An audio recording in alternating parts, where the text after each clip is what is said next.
So a friend of mine asked me to help her with this image. She took it on a gray day, and she took this one in the shade on a gray day, and it just lacks oomph, she said. And I totally understand. If you saw that other image, we're going to actually use that as an overlay.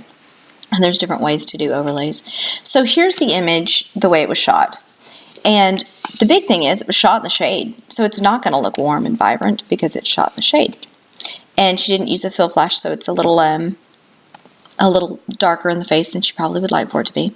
So if you go under white balance, her white balance is fine, there's nothing wrong with it, but you can tell it, hey, I took this in the shade, and it automatically warms it up. That's beautiful. Already it looks way warmer. Then one of the other things I like to do is, see how we've got a little bit of shade over here on the side of her face?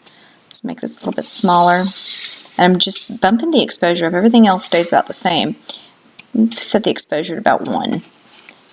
And so I'm going to just add a little bit of lightness on this side,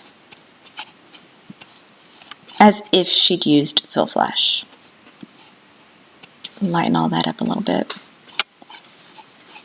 And that starts to look more vibrant. These pins that you see, they just show you where you've painted the lightness on. And so then I'm going to go back over here. I clicked on that little hand, it takes me back to all my basic settings. And this tone curve, it works a lot like levels or curves. So you can bump the highlights up a little bit to make something look more dynamic. It's always nice to add contrast. So bump the lights up a little bit, bring the darks down a little bit. And that gives you a little more contrast. And so that's about all I'm going to do in RAW. I'm going to go ahead and open the image, so it's going to open it in Photoshop. And we can always start with the overlay. It looks really cool. I got this light leak off the internet from Squidju. You can just download light leaks and do whatever you want with them. Let me pop this back up here. She wants it to be more vibrant, so that's what we're going to do. Hit Control-T or Command if you're on an Apple. And go ahead and rotate that up. Now, I'm going to open that up a little bit. So, there's the brick wall right here. So we don't really want to go too far past that. We want to just keep that light over there. And I'm going to click on that. Now there's a bunch of different ways you can do this. Right now it's on normal, so it's a solid piece. And of course you can just decrease the opacity, so it's just, you can see the whole image, and just take it off where you don't want it. Or you can play with the different ways of putting this layer on. So here you've got lighten. My two favorite for doing overlays are screen, which makes it nice and bright, and overlay. That's overlay. You can see the whole image. The opacity is at 100%. You can actually decrease that and increase that if you like. I'm going to leave it all the way up. And what I'm going to do is I'm going to throw a layer mask on this, because obviously I don't want this right over the top of her face or over the brick wall, but I love the vibrance that we've got coming off to the side. So I'm going to click this and it adds a mask. Now, there's two ways you can do that. You can flip that to where you just paint it back on, but instead I'm just going to use a black brush. Right now I've got it set at 50%, and that's fabulous. So I'm just going to take it off the wall there, take it off over there. I like what it's doing with her hair over here. It looks very vibrant and pretty. I'm going to take it off over here. Definitely going to take it off on her chest, over here on this dress. If you're wondering if you missed a spot or if anything looks weird, you can click Alt and click into that, and you can see the black. I don't really need to worry about it over here because I know that I didn't pull the overlay over that. And so you can click on this little eye and see what it looks like before and after. Just adds this extra impact, because that's what she was wanting, some impact. And I love what it does at the edge of her hair. That looks amazing.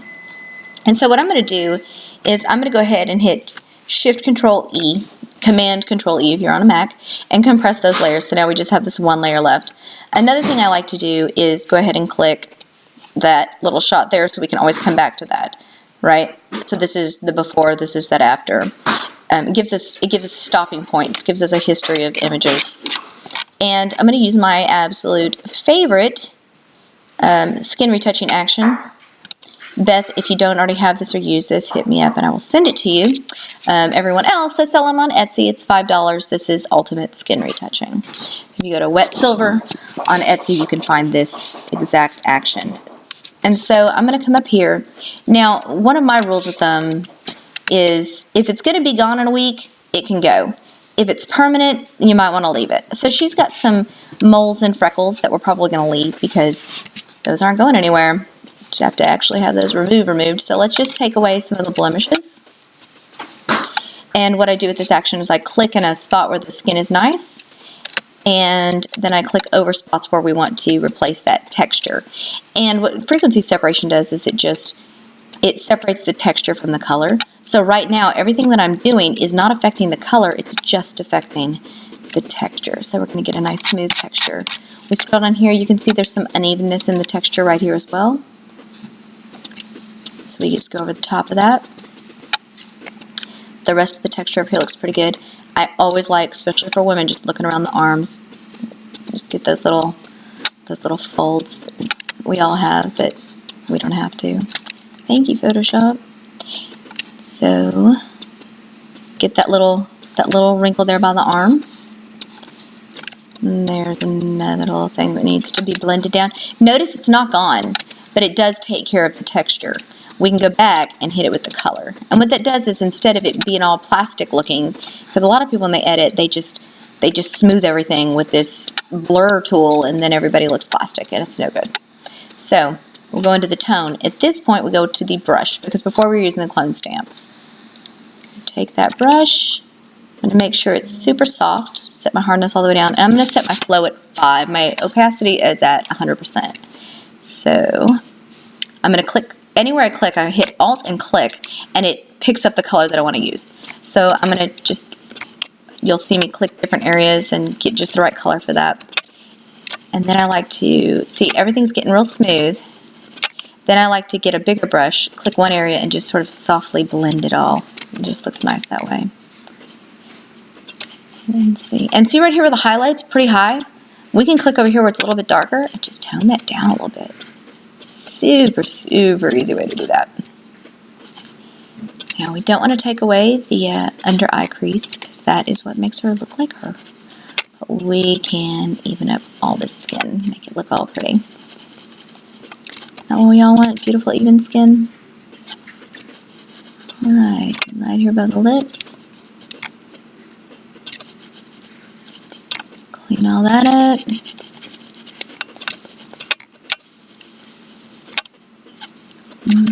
That's a little high on that highlight. Clean that up. Make it all even. I love doing this. I don't know if you can tell. I enjoy this. Now, another thing you can do, see these lips? I always tell people to wear chapstick, even if they are not makeup people, because that's a lot of flakes. It's almost like editing newborn skin. There's always a bunch of little flakes, and you gotta get rid of them all. Just makes everybody's lips look so much healthier and fuller and moist. Don't really want dry lips in our pictures, so let's go ahead and take care of that as well. And we can add a little bit of that vibrant pink over here where the skin is dry. Paint right over the top of it. Smooth that out.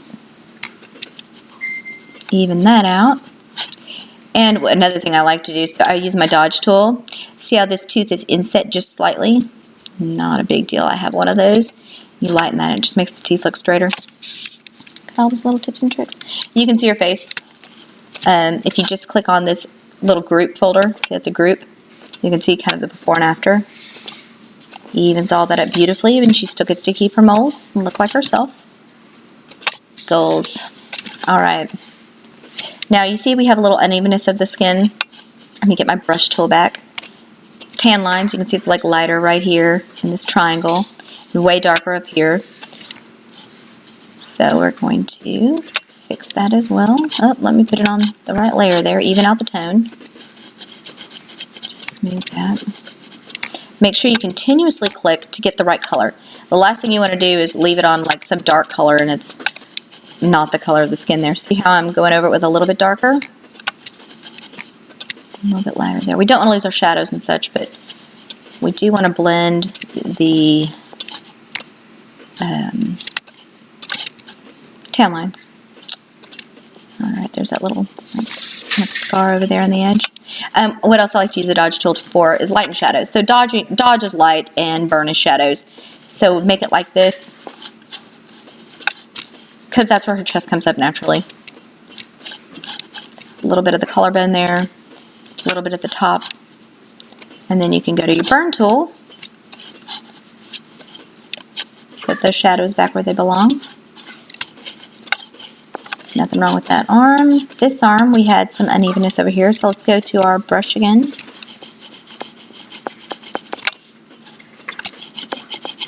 There we go. And I would rather go with like a lower flow brush and do it a little bit more. It blends nicer than if you set the brush at like 8 or 10. That does not blend well at all. Let's get that. Okay, let's zoom back out on this and let's look at her. So, you can see her face, you can see her skin. We need to lighten this up a little bit. Once you zoom out, you can see things like, okay, we are a little bit dark up here on the chest, right?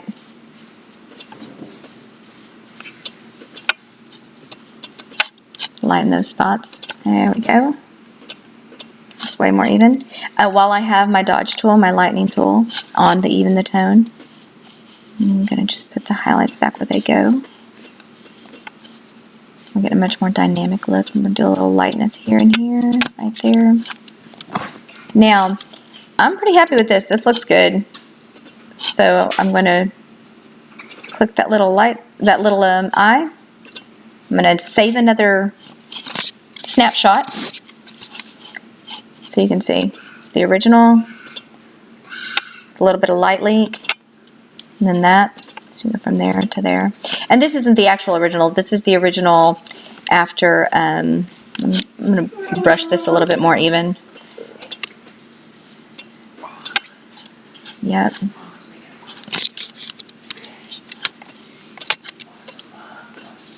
I'm kind of OCD about stuff, so I'm making sure the shadows are just right. See, that looks good. Now I'm going to go ahead and compress those.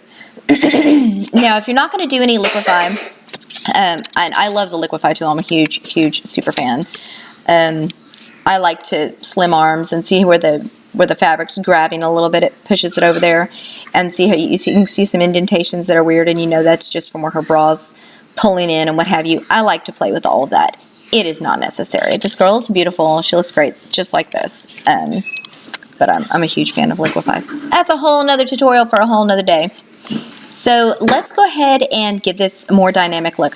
We're going to do our own, basically vignetting. So I'm going to use this elliptical marquee tool. I'm going to center it exactly where I want it. Right there. And then I'm going to select the inverse. And I'm going to hit Refine Edge. And I'm going to feather that. And notice I just slid the feather all the way to the edge. You can see how it made that blend. I hit OK. And then I'm going to go down here and I'm going to add this Hue and Saturation Layer. It's honestly one of my favorite layers for doing this, but you can just decrease the lightness. See how it made it darker around the edges? Watch. Woo! We don't want it that light. Oh yeah, you can do a white one too. You can do a lighter instead of a darker, like a opposite type of vignette. So about like that's good. See, you can see before and after. Just focuses it all on her. And one of the other things you can do to make this blend seamlessly is go up here while you're on the Hue and Saturation Layer over here and hit blur. You can hear my son in the background. He just took a nap. Bump that Gaussian blur all the way up. And so it only blurs that Hue and Saturation Layer, and it just makes it blend way nicer. That puts all the focus on her. I'm going to go ahead and compress those layers. I like that. Now, overall, I think I want to go ahead and give it a little more light. Just a tiny bit. Looks so pretty. And compress those. Now, let me check my levels. This is like your own version of a gut check. You want it to be, you don't want there to be any flat line right there. So I'm going to pull that in till it gets to the bottom of that hill. And it doesn't take very much. The levels are pretty on point, and that one just a tiny bit. You can see it doesn't do much, but it does give it that better contrast. Compress those. Now, what you should always do when you're working with a raw file, because it's not sharpened in camera, I use a large sharpen action, but you can just go up here to, you know, sharpen more, smart sharpen. There's a bunch of different ways to do it. An unsharp mask is one of my favorites. I also like to do a high pass sharpen. It's a little more tricky, but anyway, I made an action. You can do it however you want, but just to large sharpen. There you go. She looks warm. It looks like a sunny, beautiful day. It looks like a fill flash was used. I think we're good to go.